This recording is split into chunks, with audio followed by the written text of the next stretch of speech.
This is Where We Live from Connecticut Public Radio. I'm Lucy Nalpathanchel. It's often said that children need to develop certain social skills, like learning how to communicate with others and how to make friends. But what's at stake if these skills aren't learned? A child may never gain confidence, and that loneliness and anxiety could follow him or her into adulthood. Today, parenting coach Caroline Maguire joins us.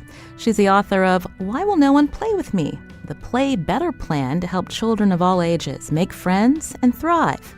Are you a parent who worries about this for your child or children? You can join us. 888-720-9677. That's 888-720-WNPR. You can also find us on Facebook and Twitter at Where We Live. Author Caroline Maguire is joining us today via Skype. Caroline, welcome to the show. Thank you so much for having me, Lucy. I'm curious to start off, what prompted you to write this book, Caroline? So years ago, when I first started working with children and families, I kept encountering the fact that if children don't have services through school, they really get no help with friendship. Yet as parents, we face this constantly. Constantly we have to talk about friendship. And I encountered a little boy who was asking me why no one would play with him. And it just struck me that kids are not concerned about academics. They're not concerned about a lot of things we as adults are concerned about. They are concerned about, feeling comfortable in their own skin, where to sit, what to do. And so I started looking for a guide for parents that's user-friendly, not full of jargon. And I couldn't find anything. And it started to strike me like, what if I could write that and give that to parents? You mentioned that some children receive services through school, but often when they're evaluated, it's for a child or children that may have high needs. But there's a lot of kids that maybe fall in between. Is that who this book is for? Absolutely. This book is for both the children who have high needs because their parents are also on the front lines trying to carry things through into daily life. But really, there's millions of children who fall into the awkward, shy, quirky, it's not working out, we've moved too much, and so now things are hard. And just, all those phases of life that we can all remember where making a new group of friends or fitting in with people is really complicated. We all remember, especially if we're adults, that at some point in our childhood or adolescence, things were awkward. And at some point, many of us may have struggled. When you were writing this book, why is this book more relevant now than ever before, Caroline? Well, I think we are facing sort of a national crisis around social media and devices. So parents are really struggling with that, eroding social skills, kids with their face in their phone all the time. And I also think we are also looking at record depression numbers for kids, unfortunately, record numbers of suicides. And there's article after article in the zeitgeist about anxiety in children and stress. And so I feel now parents are under such pressure to answer these concerns and help their children, but yet they had no playbook. And so parents are really struggling without that information. I have two children myself, and oftentimes getting them to even tell you about how their school day is a challenge because they don't always want to talk about school or want to recount the day for you. So I guess the first step, Caroline, is how do parents get their children to talk to them so that they know if they're struggling with social skills or even making friends? Absolutely. So one of the centerpieces of Why Will No One Play With Me, and I have more about this at my website, CarolineMaguireAuthor.com, including videos, is this open-ended questions of coaching, which is basically that you ask questions, not an interrogation, but, what's going on for you? What does friendship look like these days? And you ask questions and you sort of reflect, you recap what they're saying. And what it does is it sort of neutralizes things and it creates a lighter feel to the conversation, and it gives parents a communication technique, frankly, to talk about anything hard. Because you're right, often kids have trouble opening up or even remembering why they're in a bad mood, right? The mood started, at 10 a.m. when someone wouldn't be in a group with them. And then it just carries through, and you get the kid who, kind of explodes at you or says they're fine. And so part of the methodology Why Will No One Play With Me is to teach parents how to have those conversations so that you can find out the genesis of the mood you're facing. What about obviously teaching a parent how to talk to their child, depending on their day, is important. But how often should parents be reaching out to maybe other adults that are in their child's life, whether it's a teacher, a coach, maybe their dance teacher, in terms of seeing what else is going on with their child when a parent is not around, and then how do you, I guess, balance that so that you're not becoming a helicopter parent, so to speak, that you're intruding too much? I absolutely hear this all the time where parents are so concerned about becoming helicopter parents. Yet when I work with schools are so often saying to me, we didn't know how bad things were. We would love to have helped. So I would urge parents to reach out in a non-dramatic way and tell the teacher what is going on, tell the school, tell the coach, and say, I have a kid who doesn't talk much, or I'm trying to get a lay of the land. And actually, Why Will No One Play With Me even has scripts and ways to do this. And my experience is that teachers don't take this as you're a helicopter. They take it as everybody needs information. The other tip I have is siblings, if they're not going to make fun, if they're going to be supportive, cousins, family, friends, if you know a teacher in the school, because I think we do need that crucial information. Many of the kids I work with, when we do this, we find out that the child is not even going to the cafeteria, right? They're going to the library, they're skipping lunch, they're skipping social opportunity. And you as a parent are being told, oh, I go every day. So you don't know. You're hearing Caroline Maguire. She's an author of Why Will No One Play With Me? The Play Better Plan to help children of all ages make friends and thrive. She's joining us today via Skype. Caroline, besides being an author, you're also an executive function and social skills coach. So let's also start there. When we talk about executive function, what do you mean, and how does that play into what we're talking about today, which is helping children learn to handle themselves in social situations and to make friends? Absolutely. So executive function is the management system of the brain. It is the hub of the brain. All the processes that control attention, planning, organization, self-awareness, all of these are executive functions. So they affect both academics and also they affect social. And so one of the things that has evolved in the sort of academic world and professional world is that we all kind of know that these processes affect everything and that we can develop the skills and strengthen those executive functions if they're weak. And many times when kids have struggles socially, they don't read the room, their tone isn't great, they're too much or too little. It's all about those executive functions. And we know from all kinds of research that we can develop them. And that's really the basis of Why Will No One Play With Me, is my years of work and research and how to strengthen those in your child or teen without it being, something that you have to search the earth for the answers. It's all right there. You can join our conversation, 888-720-9677. If you have a child or children and you struggle with these very questions that Caroline Maguire is talking about, we want to hear from you today. You can also find us on Facebook and Twitter at Where We Live. We talked about learning how to communicate with your child, especially if they don't want to share with you the details of their day. But talk a little bit more about when you were working with particular clients. In your book, you mentioned Jonah, who you said that kind of started the whole ball rolling to write this book, where, children, they want to not be isolated and they want to be able to fit in. But you write, if they could, they would. Explain that some more for us. I believe that many times as parents, we get caught in this can't versus won't loop, and we worry about, giving in to our kids or that they're being willful. But really, I think that when children can do well, they do well. And if they're not producing the skills that we need them to, it's usually because they can't.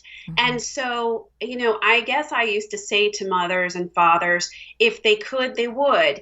And so when I was writing the book, I reached out to many families who I'd worked with over the years, and they all came back to me and said how powerful that was, how releasing it was, that those 5 words allowed them to say, okay, I wouldn't expect them to swim without, coaching. Why am I expecting them to do this without coaching? Earlier, you talked about with social media, it's easier to become isolated. We know that bullying can be a factor when a child is struggling in school or in other activities. We're actually talking to you in October when it's National Bullying Prevention Month. Just the other day, Hearst, Connecticut media reporting that youth suicide rates in our state have almost doubled in a year. From your perspective, how should we be approaching this, Caroline? Well, obviously, if your child says anything about taking their life or self-harm, I want you to reach out to a medical professional.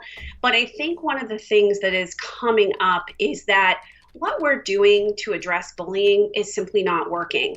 The bully, the bystander, and the victim are all in a situation where they need help from us as adults. They need support.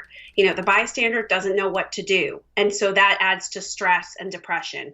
The bully is bullying because of some unmet need, something that's going on for them, low self-esteem, seeing violence in their home, something, maybe their own social skills aren't great. And so they lash out. That happens a lot.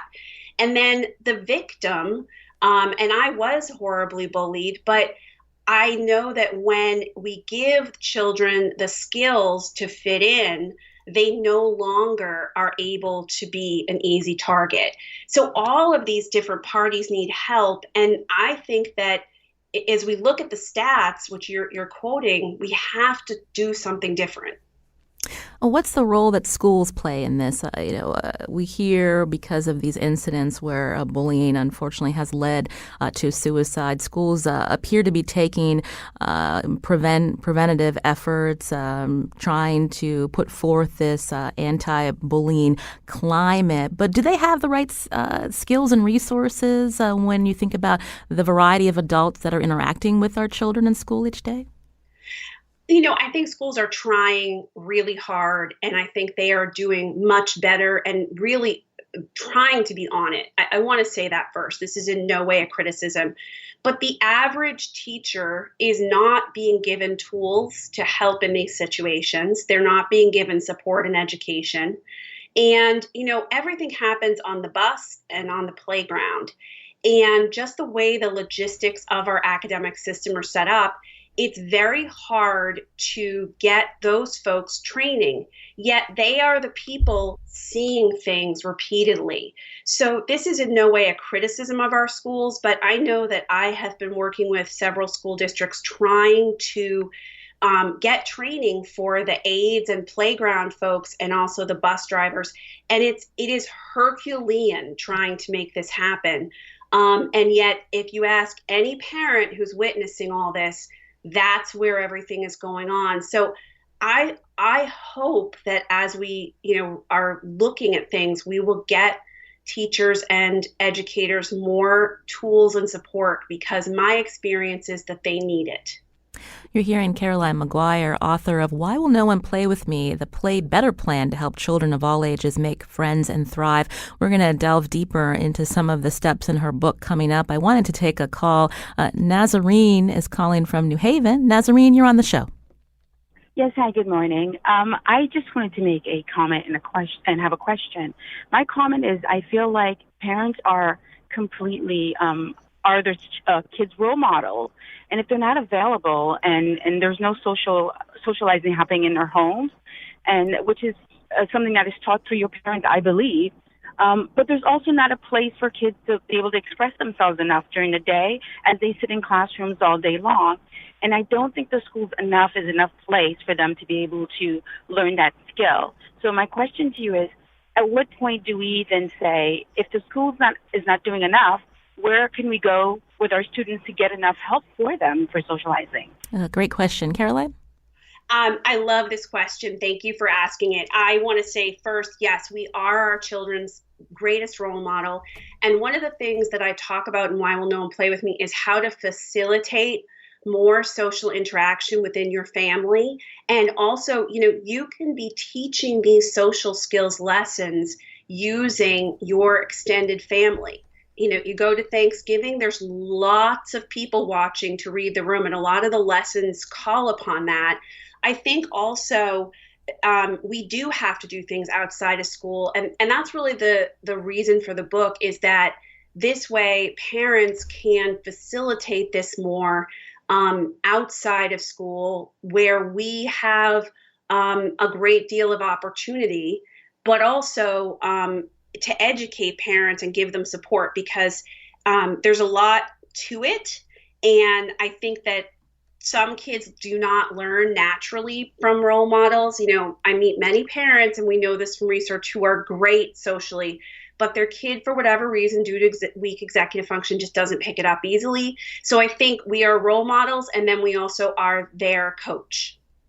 We got a tweet from a listener who writes, how are the concerns, or better yet, strategies, different for parents raising an only child? And is the data notably different for kids with siblings in terms of how they gain social skills, Caroline? That's a great question. I'm an only child, and I speak to many only children across the country. And I think what the statistics and the research shows us is that children need frequent social interaction, especially unstructured play, even teenagers. Unstructured meaning not us, taking them to soccer, but more them playing with someone else.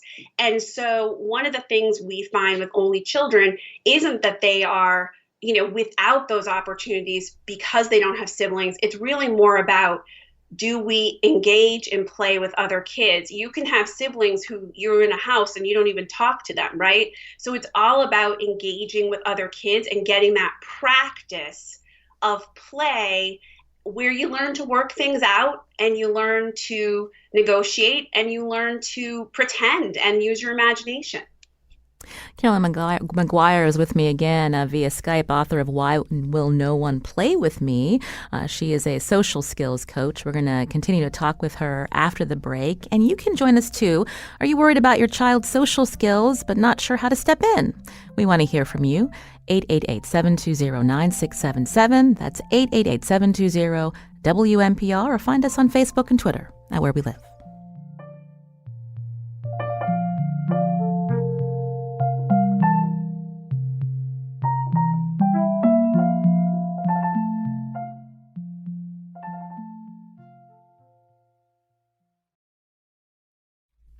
This is Where We Live from Connecticut Public Radio. I'm Lucy Nalpathanchel. My guest today is Caroline McGuire. She's a social skills coach who helps parents work with their child who's struggling socially. Caroline is the author of the new book, Why Will No One Play With Me? The Play Better Plan to help children of all ages make friends and thrive. She's joining me today via Skype. Now, are you a parent who worries about your child learning to make friends or adapting to social situations? We want to hear from you. 888-720-WNPR, or find us on Facebook and Twitter at Where We Live. Caroline, you mentioned that you were an only child, but you also have another personal connection to what you write about in this book. What was your childhood like in terms of how you were adapting to being in school and making friends? So I was sort of an old soul. I was one of those people watching Upstairs, Downstairs, and, reading Agatha Christie novels. I went every day after school to my grandparents' house. So in addition to being an only child, raised by and my mom is an introvert, and she has friends, but she isn't, reaching out. I was with my grandparents talking about World War II. So I was a very bookish child, and I really struggled, especially because I was in a very small school. There were all these factors. And by 7th grade, I had been bullied pretty badly. And I really had to sort of shift and learn how to relate to other kids. So I had to do some work because I really didn't know what other kids were into. I didn't watch their shows. I didn't listen to what they were listening to. And I had to really change things. And I did, thanks to a teacher. So I've been there, and I also know how much better things can be. And by the way, I haven't lost who I was. I just have gained friends. You mentioned a teacher helped you. So what did he or she exactly do, and how do you reflect that in your book, Caroline?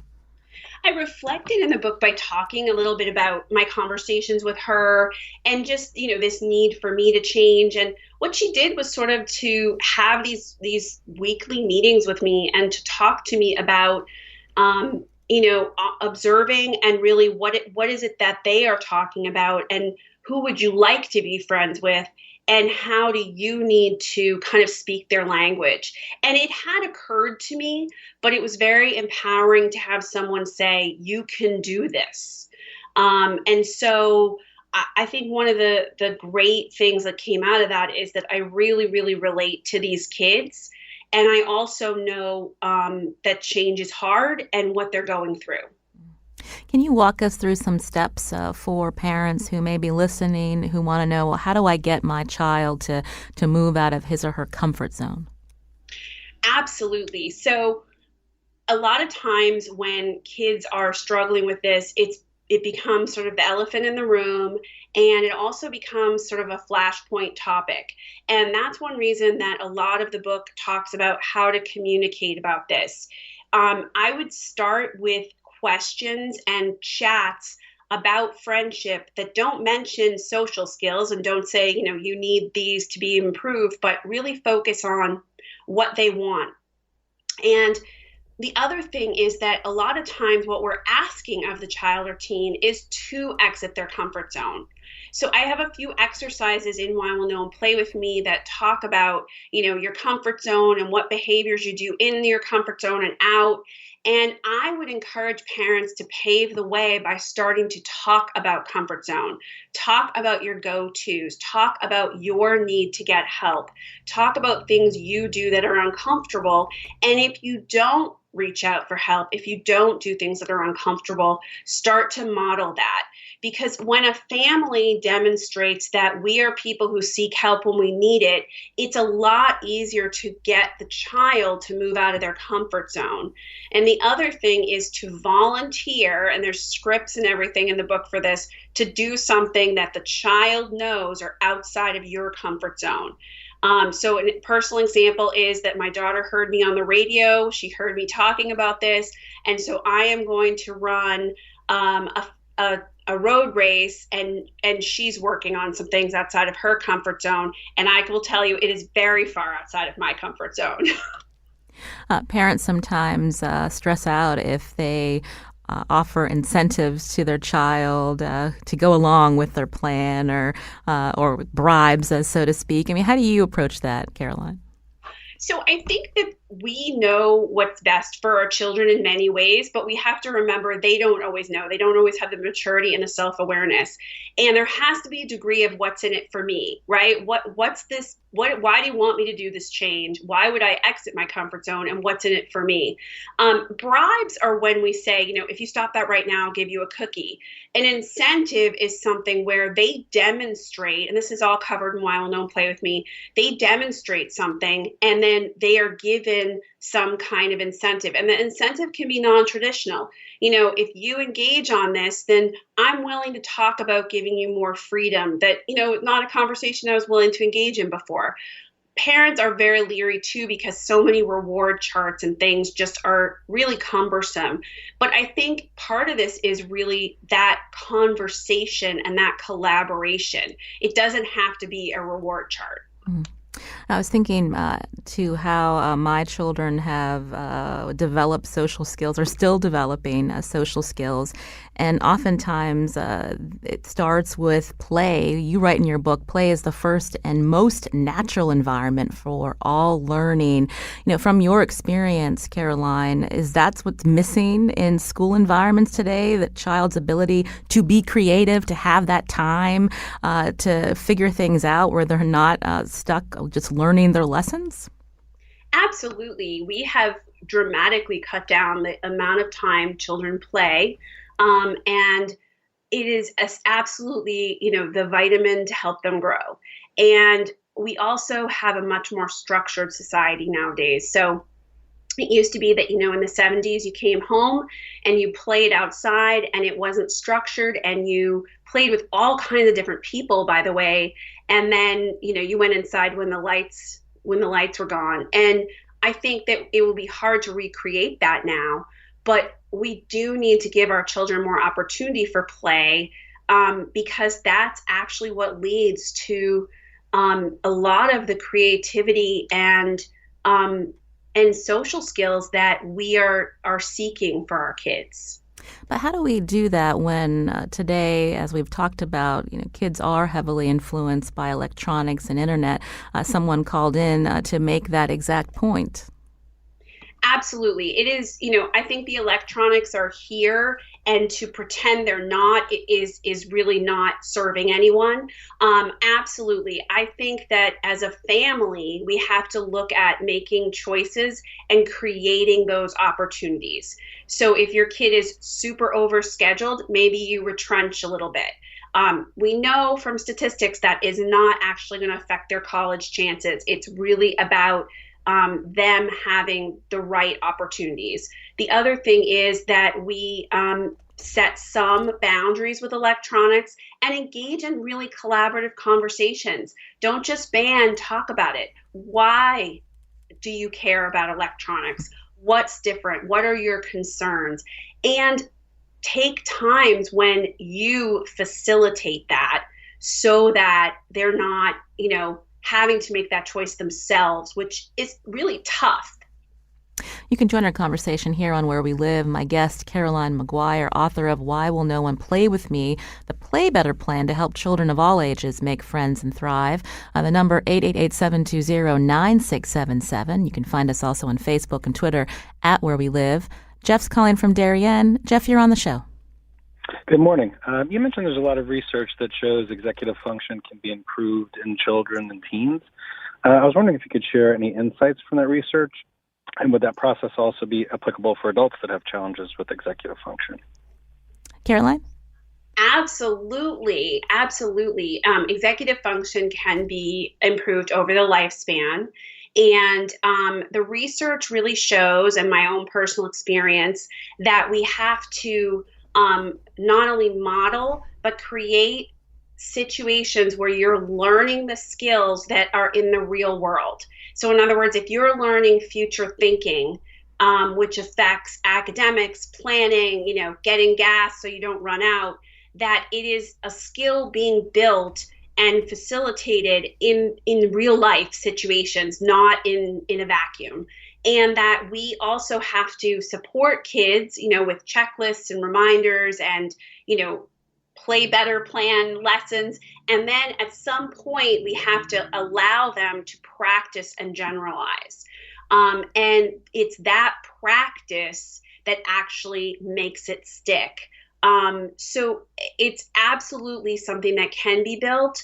And the more we allow them to sort of develop, and then we retrench a little bit and we allow those things to be worked on by the child and not us facilitating everything they do, the more they're going to develop those skills.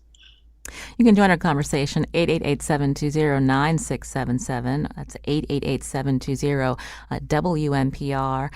When we talked about a play being fundamental and helps develop social skills of children, Caroline, when we think about unstructured play, what are we talking about exactly? Not just, putting them in activities outside of school, but how do you promote that within your child's schedule?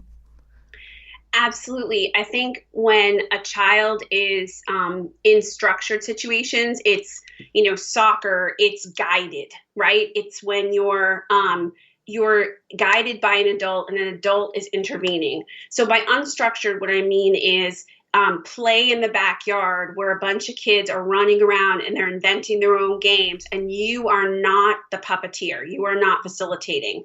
And how to bring that to their lives is, we are a play date society now. We are not all living in, neighborhoods where everybody is the same age. And so one of the things we can do as parents is have kids over, bring them to parks, bring them to opportunities where they can play, and then not to, be the game maker. Let them work things out between them and create time and space for that. But what happens if that play date, so to speak, doesn't go as planned, and a parent sees their child still struggling and not having fun? I mean, again, how should parents be interacting with their children where they're not hovering? Absolutely. So in Why Will No One Play With Me, I talk a lot about this very dilemma, because everybody who's listening to this intently is in that dilemma, right? The play dates are not going well, and they're trying to figure it out. And what I have is a system to teach skills and guide, and to give the child sort of a single mission for the play date of a behavior that you're working on, like, taking deep breaths or sharing something when they don't usually, or, I have kids who literally even dictate every choice that's made on the play date. They literally tell the other kid what juice box they can have. And, that doesn't go over. So we're giving the child a mission, we're stepping back, and then there's actually ways to then after debrief about the play date and continue to grow working on those skills for next time. And I also give a lot of tips around how to pre-plan the play date a little more, so you're choosing a climate, an environment, and a friend who is going to make it so that the child can practice these skills. End of the day, they're exhausted. They may not be able to produce what we're asking them to. Did you ever run into, parents who, everyone wants the best for their child, Caroline, but there's also the added stress of many parents wanting their kids to be academically successful and to get into the school that the parents think is going to give them a better chance at employment, maybe go to the alma mater of the family. And so how do they balance all of that? Because, oftentimes the parents can add a lot of stress to a child's life.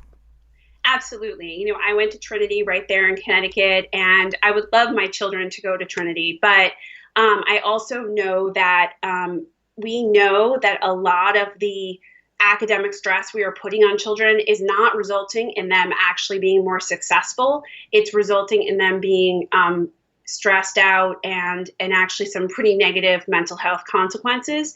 And I think the fact is that if you are building these life skills, and I think social skills and these academic skills are life skills, just like changing a tire, your chances of actually helping them to be able to complete the academic work are greater, because, you're not going to college with them. You're not going to their first job with them. And so we want to give them opportunities. If you facilitate everything, I always joke, I already went to high school, so I don't need to go back. If you facilitate everything, then they're not really learning. And I think we as parents have to, take a breath and realize that we're trying to build life skills, not make sure everything is perfect. My guest today is Caroline McGuire, author of the book, Why Will No One Play With Me? The Play Better Plan to Help Children of All Ages Make Friends and Thrive. Caroline, you spend time in your book really delving into brain science so that readers understand, the factors that cause kids to be left out. We mentioned, these skills, these executive function skills. But for parents who really are kind of on the fence about, again, wanting to intervene, what are some red flags? Is it really intuitive, or what's some advice that you can give for parents that they can look at their child and see, maybe there needs to be some intervention? So if a child is perpetually left out, they're not invited, that is one red flag. The other red flag is that you're hearing from schools, coaches, teachers that they aren't able to join a group, they aren't able to fit in. The other red flag is that I have 7 things everyone needs to be able to do socially in the book.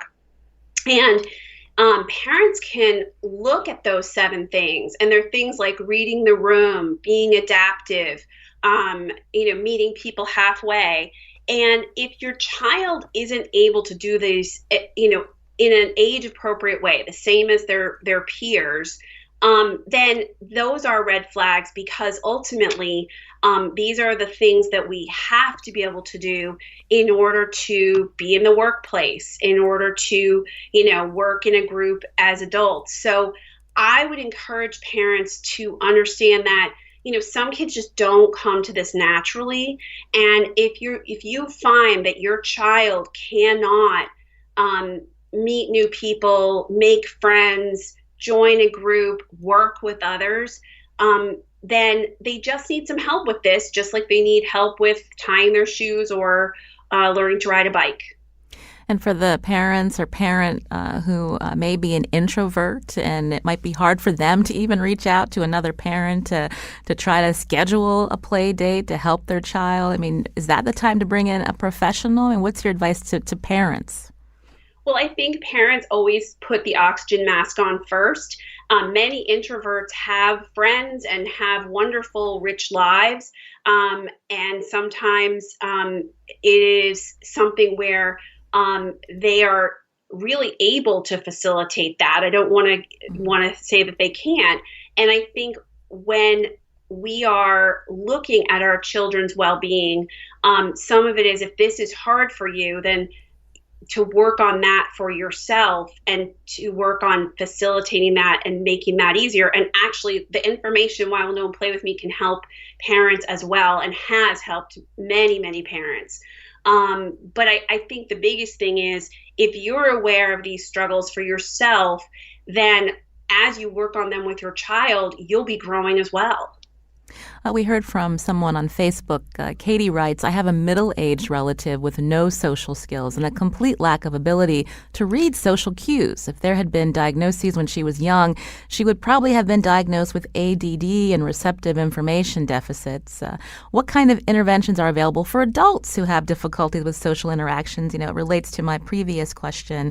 Again, your book focusing on how parents can help their children, but for people who have adults in their lives that are also struggling, what can you tell them? Well, I absolutely think that the adult struggle is real and is there, and it is so important. And there's a few things. One, on my website, CarolineMcGuireAuthor.com, I do have some things for adults. My intention is that book 2 will be for adults. There are also opportunities through a group that I work with where we have adult social skills groups. We have adult virtual social skills groups at ADD.org. The other thing I want to say is that adults can use the learnings from something like Why Will No One Play With Me, because I do use these lessons. They just don't have cute visuals, with adults. And I think adults tend to get very overwhelmed. So I would encourage any adult who's trying to work on this to set a mission. And that mission might be one thing that they're going to work on. And every time you enter or exit a new place, that's your cue to try to be more tuned in. But it really does sometimes take an adult following lessons like this and working on it. And it's totally possible. I've had clients who are 60. I've had clients who are 6. They all can change. Carolyn McGuire is a parenting coach and author of Why Will No One Play With Me? The Play Better Plan to help children of all ages make friends and thrive. Caroline joined me today via Skype. Thanks so much, Caroline. We appreciate it. Thank you. This is Where We Live from Connecticut Public Radio. I'm Lucy Nalpathanchel. Coming up, we're going to talk more about why it can be difficult to make friends as an adult and what we can do about it. You can join us too, 888-720-9677, or find us on Facebook and Twitter at Where We Live.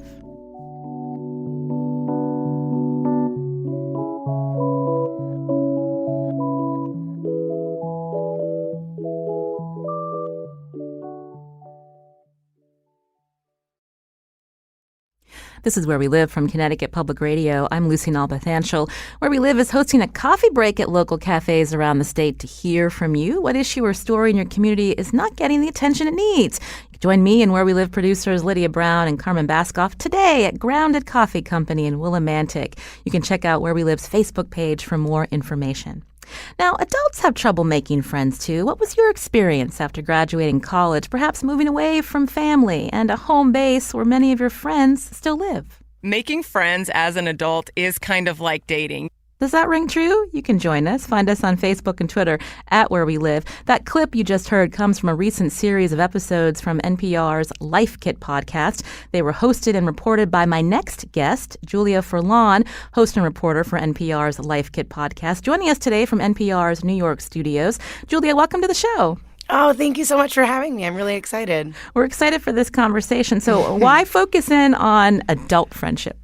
You know, I just think that it's something that we do. We have friends from the time we're little. We have friends, throughout our entire lives. And it as I was approaching the topics that I wanted to talk about on Life Kit, I was really interested in stories about friendships because they change, we change, and we don't always necessarily address that, And I think it was a good time to look at that.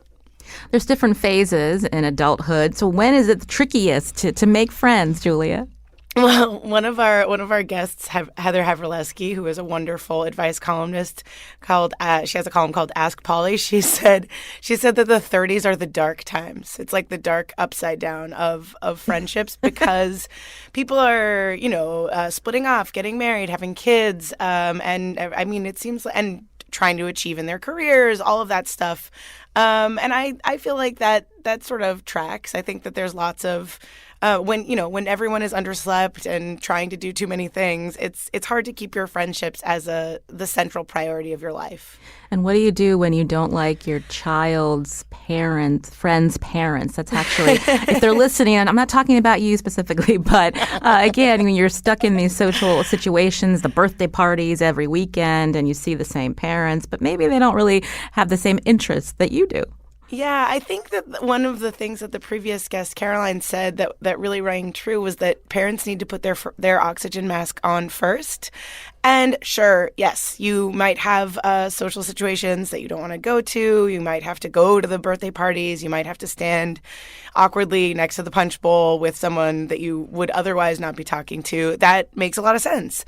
But I think that adults, as I reported these stories, the thing that kept coming to the surface was that we need to be able to prioritize friendship as a real necessary existing thing in our lives, no matter what else is going on. It doesn't matter if you're a parent. It doesn't matter if your job is completely intense. It doesn't matter what else is going on. If you want to have friendships, just like the woman at the top of the show said, friends are like dating. You have to sort of prioritize it. And I think that there is value to that. And I think that we as a society should sort of make a little bit more space for people to say oh, I'm going to go and hang out with my friend, even though I have a 3-year-old and a full-time job, So if you make plans with this new friend and you hang out and you realize, it's just not going to work, don't feel bad they don't call them again? Yeah, I mean, I think that sometimes it's hard to gauge exactly what's going on, but there is one thing that I think is helpful is there's a woman named Shasta Nelson who has a book called Frientimacy, and she talks about basically that that vulnerability and consistency should increase at the same rate. So basically as you see somebody consistently, you should be opening up to them in a vulnerability way. And that sort of the way that those two things go up together is something that I think people, it just makes it very clear. You got to be vulnerable if you want to have a friend. That's how it goes, I like that you brought up frientimacy because she also talks about the friendship triangle. Maybe that'll help listeners really grasp what we're talking about here if we think about it as a triangle. Right. So the bottom of the triangle is positivity. And positivity doesn't necessarily mean that you feel great that like everything that you do with this one friend is like positive. It means that when you come away from being with that friend, you have that like, oh, okay. Good. I feel good about this, like, we had a really nice conversation. We had a really nice coffee talk. I feel like I understood and listened to. And then the other two arms of the triangle are vulnerability and consistency. And those two things are the sort of like basis of the triangle that will lead to frientimacy, is what Shasta Nelson calls it. Great book, great TED Talk. Really recommend it. Another tip that you have, again, Julia Furlan, host and reporter for NPR's Life Kit podcast. People like you more than you may think. And to get out of your head thinking that, oh gosh, maybe they don't really like me. Yeah, I think everybody has this sort of inner monologue sometimes where they're like, you have a conversation and then you come away from that conversation, you're like, oh my gosh, I just, I sounded so silly. I didn't say the right thing, blah, blah, blah. There is research, actual like psychological research done by one of the sources on the show, or one of the guests on the show, Jillian Sandstrom, it's called the likability gap. And basically, people like you more than you think they do. And that little tiny bit of research maybe can counteract the negative voice in your head when you talk to someone. It basically says, when you talk to somebody, the chances are people are enjoying that conversation, and you don't need to like walk away and beat yourself up about it later. I referenced, some of us move away from our hometowns and a lot of the people we went to school with, and it can be a struggle to make new friends in a new city. And so the next step is, if there's something you really like to do, maybe find a new hobby, and that might be where you find new friends. I mean, it's so funny because it's like very much like grandma advice. It's like what your grandma would tell you, like, why don't you take up a hobby? But you know what? It works. I think that there's two things to that. You should follow the things that you already like to do. Do you like cooking? Are you into book clubs? Do you want to learn more about the brain? I don't know. There are lots of different things that you can do. And you follow that thing that you already like to do, and you give it some time. I think that the thing, like, there's find a hobby, yes, but you also have to sort of like find some consistency with it. So I would say don't just go one time once a month, for 2 months or something. You should take whatever it is, and if you want to make new friends, you have to go a couple of times, and maybe the first time is sort of awkward, but the second time is going to be a little bit less awkward, and more. And that sort of like consistent dedication is also an important part of the like find a hobby kind of thing. Our tech producer, Kyone Wolf, suggests meetup.com, even Facebook groups. What do you think about those strategies?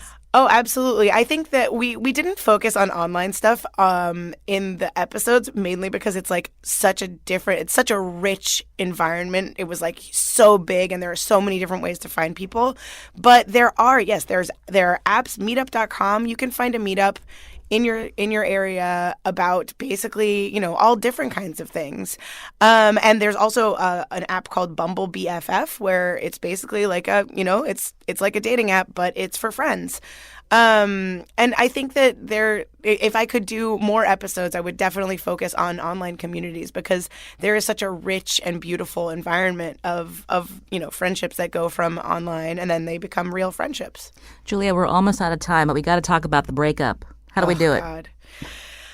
Treat it like an actual breakup is the advice from a lot of the reporting that I got. Basically, address the thing, address the rift, make it sort of explicit, but not necessarily, it doesn't need to be something where you're like, I will never speak to you again, but you can just say like, I feel our friendship is changing.